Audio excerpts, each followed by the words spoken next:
Hi everyone, welcome to MB Pathshala. Hope you're doing well. So this is the next video in the Best of CAT LRDI series. Okay, and today what we have is a CAT 2017 or 2 set.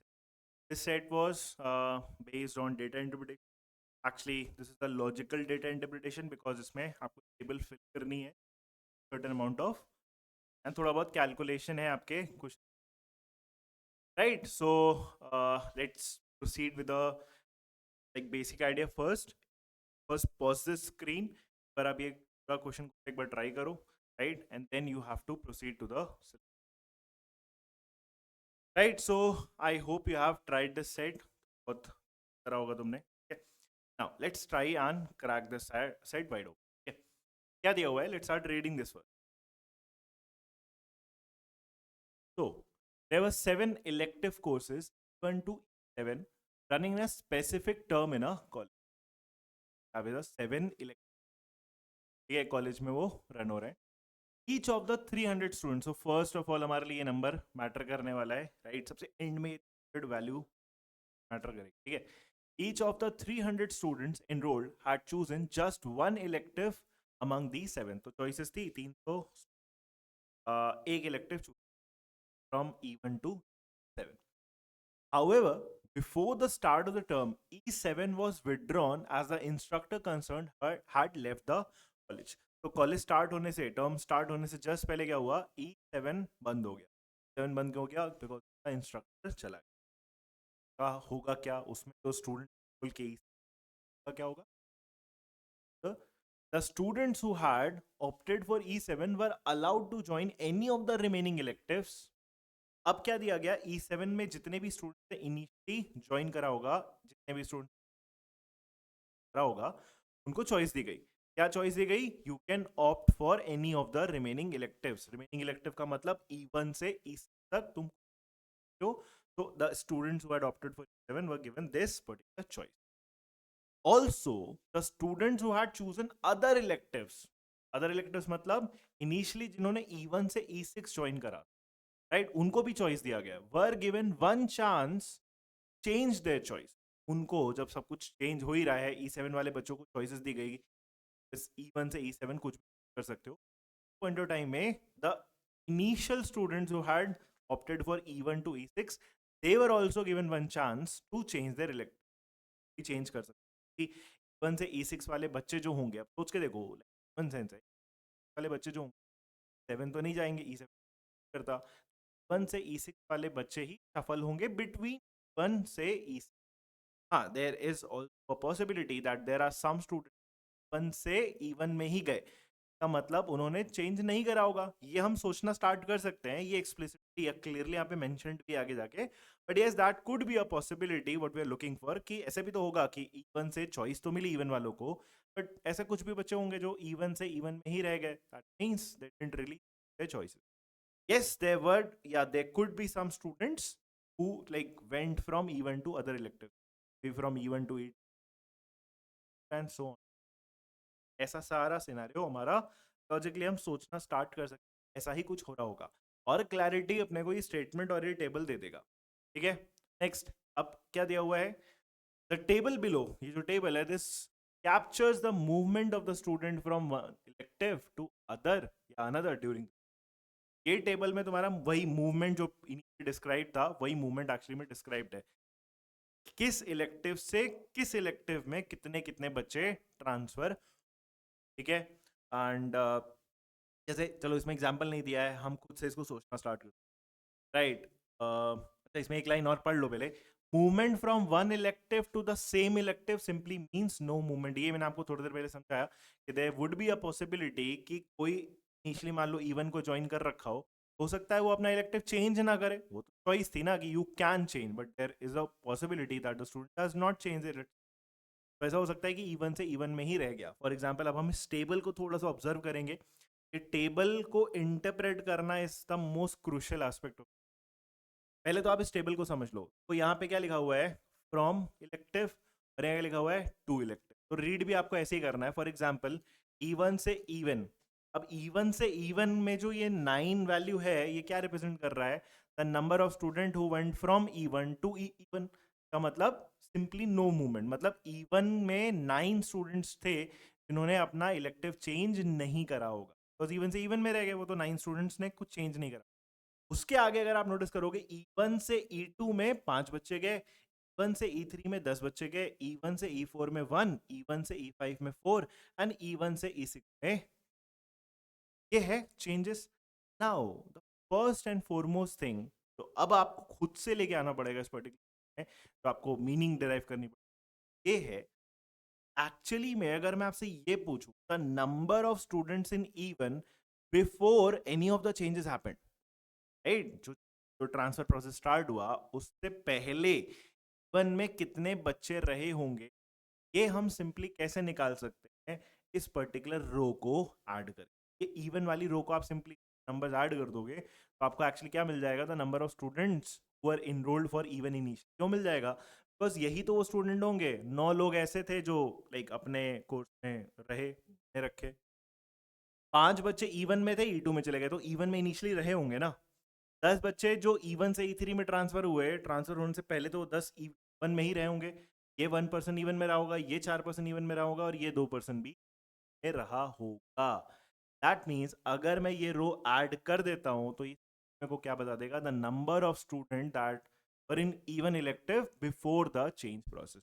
तो ये हर रो के साथ valid है, तो E7 वाले भी रो को ultimately आप ऐड करोगे तो वही मिलने वाला है ना, कि the number of student who are in even elective. तो सबसे primary and foremost thing, row का एडिशन, रो में सारे नंबर्स का addition will give me the number of students that elective before the change process. ये याद रखना, because यहाँ जो 3 कंडीशन दिए हैं उसमें वही language. Now that is one side of this, कि हम रो ऐड करेंगे तो क्या मिलेगा बिफोर। उसका दूसरा side, the other side of the coin is, जब हम कॉलम को ऐड करेंगे तो भी कुछ मिलेगा। वो मिलेगा, जैसे E2 को लेके समझ लेते हैं बिकॉज में मैक्सिमम नंबर प्रेजेंट है। अभी ये समझना, टू वाले कॉलम में ये जो नंबर है वो क्या डिनोट कर रहे हैं, 1 से 5 बच्चे E2 में पहुंचे आफ्टर द चेंज प्रोसेस, 5 बच्चे E2 में आए हैं E1 से, ठीक दिस। देन E2 से E2 34 people did not change the elective, तो वो E2 में आफ्टर द चेंज प्रोसेस भी है। E3 से E2 में 6 बच्चे आफ्टर द चेंज प्रोसेस पहुंचे हैं, 6 बच्चे E2 में आए ना। E4 से 3 बच्चे E2 में आए, E5 से 5 बच्चे E2 में आए, E6 7 बच्चे E2 में आए और E7 से 16 बच्चे या 16 जो अल्टीमेटली इफ यू रियलाइज, अगर मैं इस पूरे कॉलम को ऐड करता हूं मुझे क्या मिलेगा, the number of student in the elective E2 after the change, right, after the change process. कभी भी अगर मेरे को किसी इलेक्टिव में नंबर निकालना है तो I have to simply add the respective column, add करने से मुझे after the change. I hope you have the whole table, की टेबल है क्या, इसलिए the table is not complete, वही तो हमें फिल करना है। और देखते हैं और क्या दिया हुआ था। अब यहाँ पे एक और पॉइंट था, नो मोमेंट के बाद इंपॉर्टेंट पॉइंट है, सबसे इंपॉर्टेंट पॉइंट ये, बिकॉज नंबर्स क्या जो रिमेनिंग है उनके बारे में इंफॉर्मेशन था। Some numbers in the table got accident erased, however it is known that these were either 0 और, तो यहाँ पे ये चीज हमारे लिए बहुत अच्छी है और यही एग्जाम सिनेरियो में ना आपको कॉन्फिडेंस देगा whether to attempt this set और नॉट। बिकॉज यहाँ पे ये जो रिमेनिंग ब्लॉक्स हैं जहाँ पे नंबर्स मिसिंग है, इनमें अच्छी चीज है, रिमेनिंग नंबर्स आर आइदर 0 और 1, तो मे बी बहुत ज्यादा कुछ डिफिकल्ट नहीं हो सकता, ठीक है। Ultimately it's a game of 0 and 1, उनको फिल करने का। आगे कुछ कंडीशन होंगी, वो कंडीशंस को आपको बस सेटिस्फाई करना पड़ेगा after filling the, right. So I hope you have understood this and we have some additional points. अब हम स्टार्ट करेंगे जरा इस पर्टिकुलर डेटा को, एडिशन को यूज करके, and using that we can go ahead and answer all the problem. So I'll just take this to side. Now I have this table in place और मेरे पास ये जो है वो have 3. Now अब जैसे जैसे इसने बोलना स्टार्ट करा है, मे बी उसी तरीके से हम इसको सॉल्व करना स्टार्ट कर सकते हैं, ठीक है। जहां जहां जरूरत पड़ेगी वो ऐड करते चले। It start with the first state, further the following are known. So first point, before the change process, row wise, before the change process there were 6 more students in E1 than in E2. तो row wise के addition में E1 में 6 ज्यादा थे, E4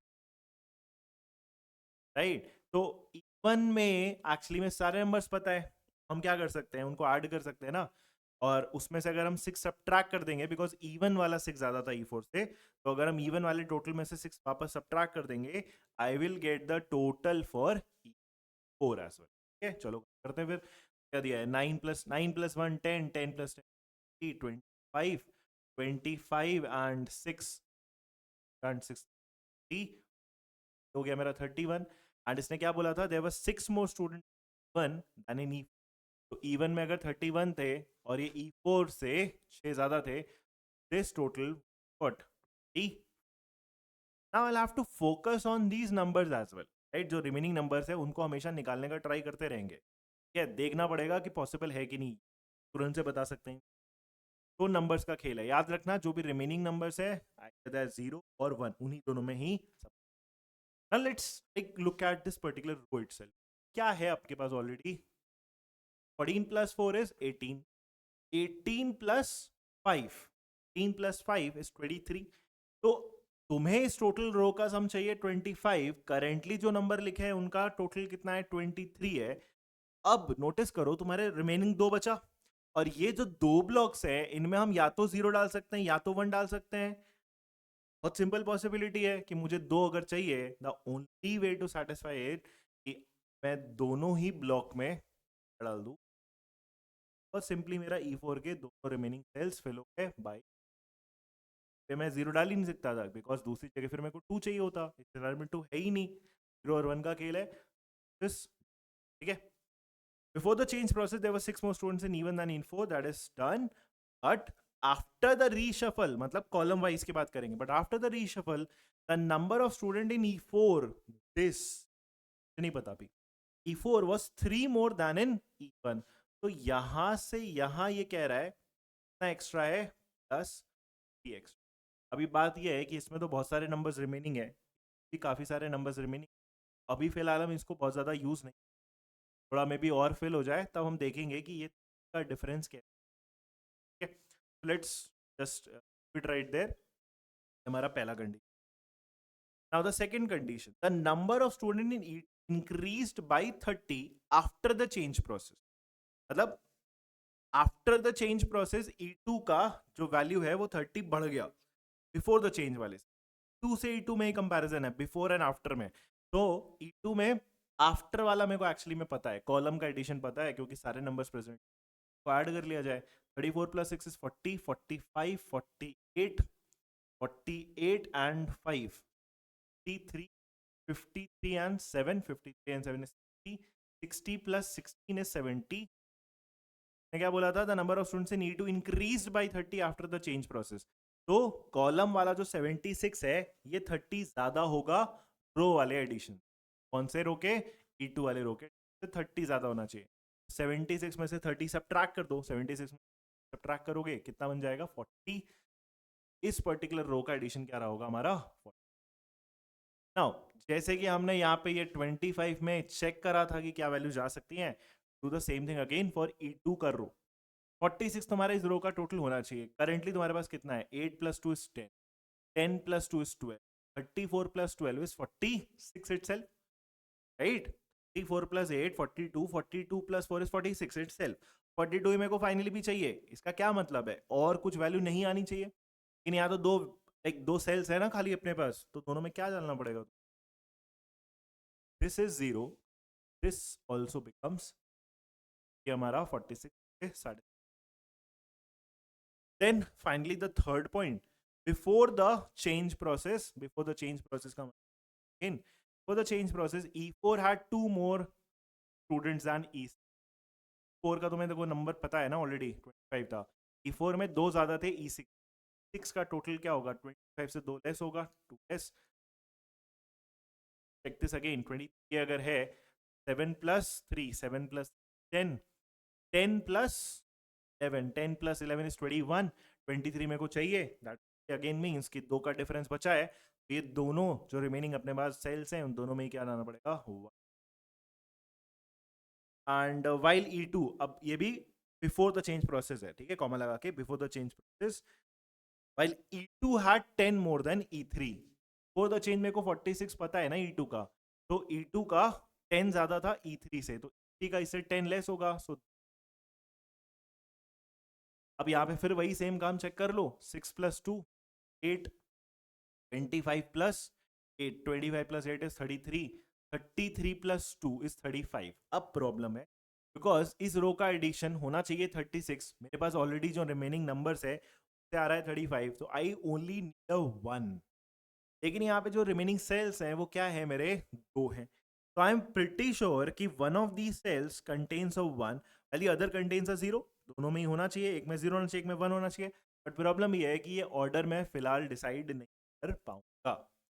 अब ये 0 और 1 shuffle हो सकता है, मुझे और कुछ लॉजिक ढूंढना पड़ेगा। तो अब देखो यार, अब यहाँ से सोचना आपको स्टार्ट करना पड़ेगा। यहाँ तक तो इसने डायरेक्टली आपको वैल्यूज देना स्टार्ट करा है, इनडायरेक्टली वो आपको बहुत इजीली हेल्प कर रहा है। ठीक है, उतना तो करना पड़ेगा। अब आपको अपने हिसाब से लॉजिक लगाना पड़ेगा, आपको ये सब सोचना पड़ेगा ऐसा क्या चीज था जो हमने out of these conditions utilize नहीं करा।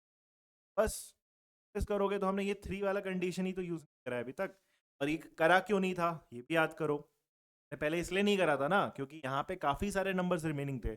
अब यहाँ पे 3 नंबर्स और डाल दिए थे, यहाँ पे 2 नंबर्स डाल दिए थे। Now it makes perfect sense कि हम अब ये 3 वाला कंडीशन बैठाने की कोशिश करें, फिट करने की कोशिश।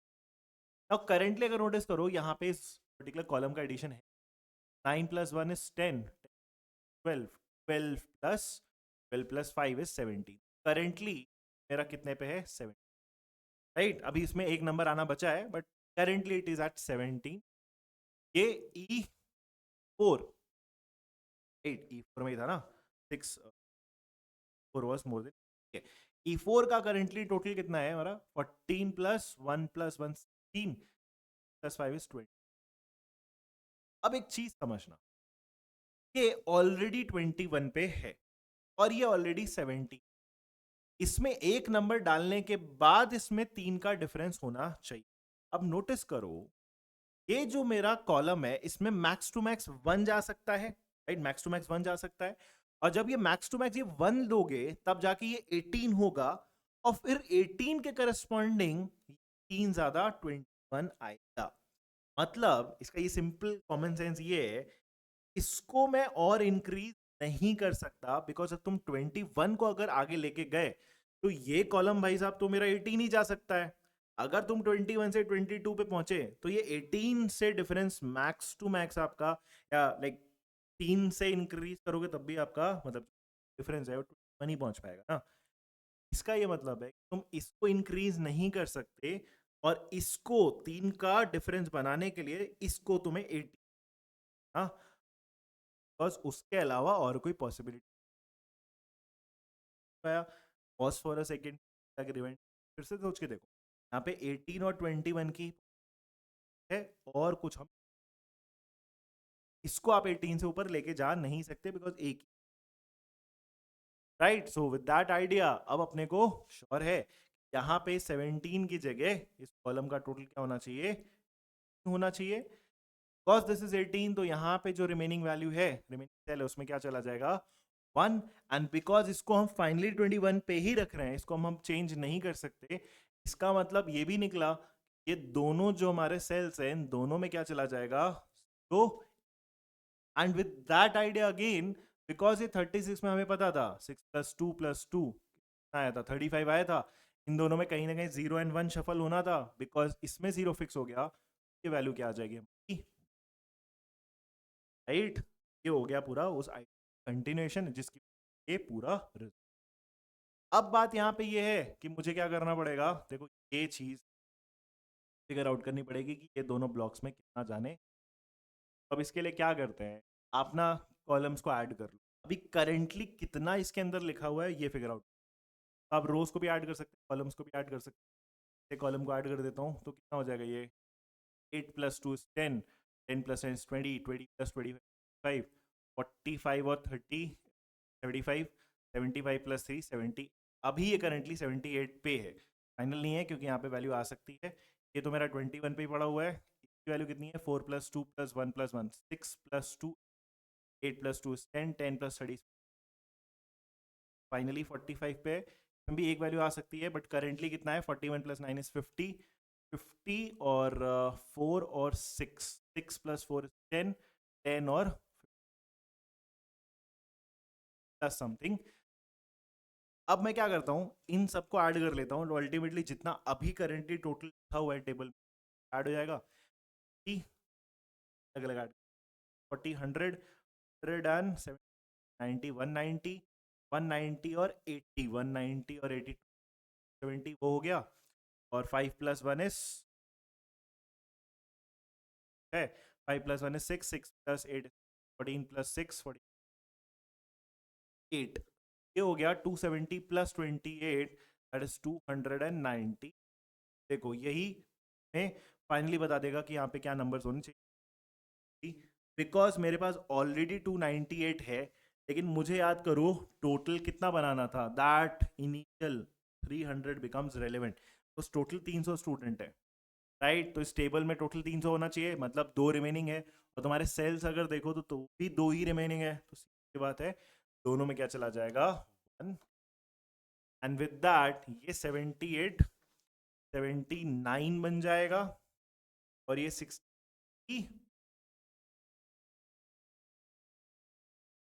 राइट। हमारा 79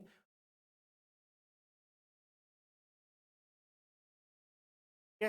एंड विद दैट दिस चाहे तो ये E5 और E7 का भी है। 5 का टोटल कितना हो जाएगा, 5 प्लस 1 प्लस 1 8 8 प्लस 30 थे। E7 में भी चेक कर सकते हो कितना था, 3 प्लस 4 इज 20 50 और 10 60 एंड 41 इज।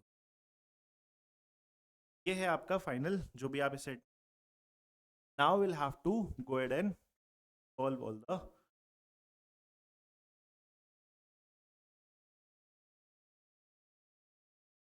ठीक है।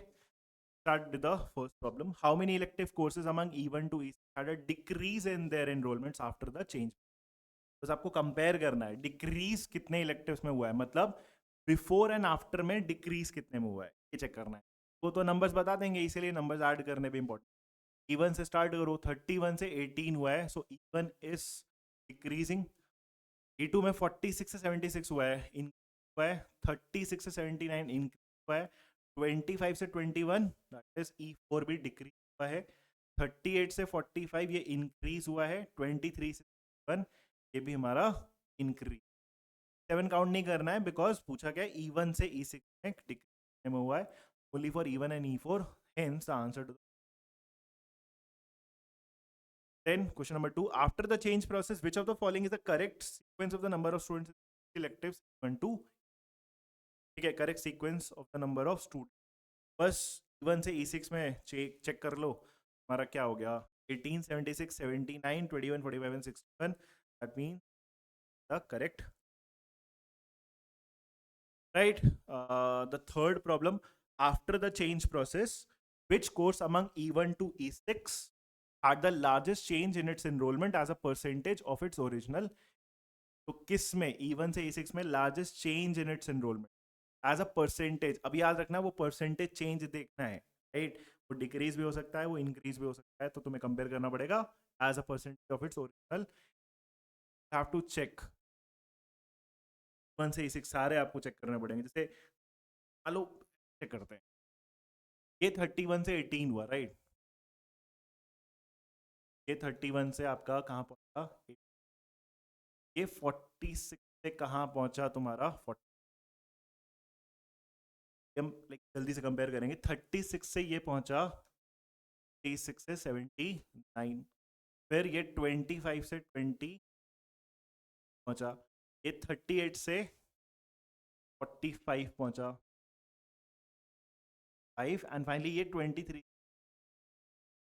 अब नोटिस करो आपका इंक्रीज डिक्रीज दोनों हो सकता है, मैक्सिमम परसेंटेज। तो अब नोटिस करो ये 31 से 18 पहुंचा, राइट, डिक्रीज हुआ, राइट। अब ओवरऑल इसके आधे के आसपास आया ना, मतलब 50% के आसपास होगा। ये 46 से 76 पहुंचा, 46 से 76 डिफरेंस 30 आएगा, 30 अपॉन 46 वो भी 100% से थोड़ा कम ही है। 36 से 79 अगर नोटिस करोगे तो 36 के डबल से ज्यादा हो गया है, मतलब एक तरीके से वो 100% से ज्यादा की वैल्यू है। तो बस इनको तो मैं तुरंत से एलिमिनेट कर सकता हूँ ना, बिकॉज इन दोनों में जो भी चेंज हुआ है, चाहे वो डिक्रीज है चाहे वो इंक्रीज है, 100% से कम का इंक्रीज एंड डिक्रीज। बट यहाँ पे 36 से 79 सीधा 100% से ज्यादा का इंक्रीज हुआ, इसको रख लो। 25 से 21 4 का डिक्रीज अपॉन 25, वो भी बहुत कम है, उसको भी हटा दो। 38 से 45 वो भी थोड़ा सा ही है, 7 का इंक्रीज है अपॉन 38, 8% से कमी है। 23 से 61 अगेन नोटिस करो, 23 से 61 इसका डबल 46 होता, राइट? 46 से भी काफी ऊपर है, इसका ट्रिपल होता 69, 69 से थोड़ा कम है 60। तो ओवरऑल अगर तुम इनको कंपेयर करो बिना एक्चुअल वैल्यूज निकाले भी, तुम्हें दिख जाएगा ये डबल से थोड़ा ऊपर है, बट ये ट्रिपल से थोड़ा कम है। तो एक्चुअली में ज्यादा परसेंटेज चेंज कहाँ पे हुआ है तुम्हारा लास्ट वाले इलेक्टिव में, बिटवीन 1 to E6। तेरा आंसर क्या हो जाएगा, राइट? सो एग्जैक्ट आपको कैलकुलेशन करने की जरूरत भी नहीं है, आपको कम। Now let's to the last problem. Condition दे रहा है, क्या दे रहा है? Later, the college imposed a condition that if after the change of electives, the enrollment in any elective other than E7 drop to less than 20 students, right? After the change process, column wise बात कर रहा है कि अगर किसी elective में 20 से नीचे गया, then क्या होगा? All the student who had left that course will be required to re-enroll for that elective, right? अब इसकी वजह से होगा क्या, देखो ये जो कंडीशन दी है किस इलेक्टिव में ऐसा हुआ कि आफ्टर द चेंज प्रोसेस, या मतलब कॉलम की बात कर रहे हैं कि number of student who had joined that elective decrease less than 20, तुम्हें तुरंत दिख जाएगा वो कौन है, 18। वन के साथ ये कंडीशन हुई, तो अब उसके बाद होगा क्या, ये कंडीशन इंपोज हुई है कि जितने भी स्टूडेंट ने इवन को छोड़ा था उनको क्या करना पड़ेगा, वापस से इवन के लिए रोल करना पड़ेगा। अब इसका मतलब क्या हुआ, इसको कैसे इवेलुएट कर सकते हैं? देखो E1 में 18 स्टूडेंट थे, अब कौन छोड़ा होगा E1 वाले इलेक्टिव को, E2 वाले छोड़े होंगे, राइट? मतलब यही, सॉरी, E1 से जो E2 में गए, ये 5 स्टूडेंट E2 में चले गए, ये 10 स्टूडेंट E3 में चले गए, ये एक स्टूडेंट E4 में, ये 4 E5 में, और ये 2, ये जो रिस्पेक्टिव स्टूडेंट है इन इलेक्टिव से, इनको वापस आना पड़ेगा, किसमें, वन में वापस आना। तो अब मेरे ये जो नंबर थे ना, ये चेंज हो, कैसे चेंज हो जाएंगे? ये 18 जो है, जो इवन वाला नंबर है, ये अब बढ़ जाएगा, क्योंकि ये जो सारे जिसको सर्कल कर रखा है ये स्टूडेंट वापस आ जाएंगे। तो ये उठा के ऐड कर दो 18 में, कितना हो गया, 5 + n 15, 15 + 5 20, 22 में 22 ऐड हो जाएगा, दिस विल बिकम +20 से 40। और ये जो रिस्पेक्टिव नंबर थे, इनको ये सर्कल वाले नंबर से decrease, 76 minus of 5, 76 minus of 5 is 1, 79 minus 10, this 9, 21 minus 1, this 20, 45 minus of 4, that is 41, 61 minus of 2, ये हो गए मेरे respective numbers after the change. बस आपको वही है, which of the following is a correct sequence in decreasing order of their final, इन बड़े से छोटा।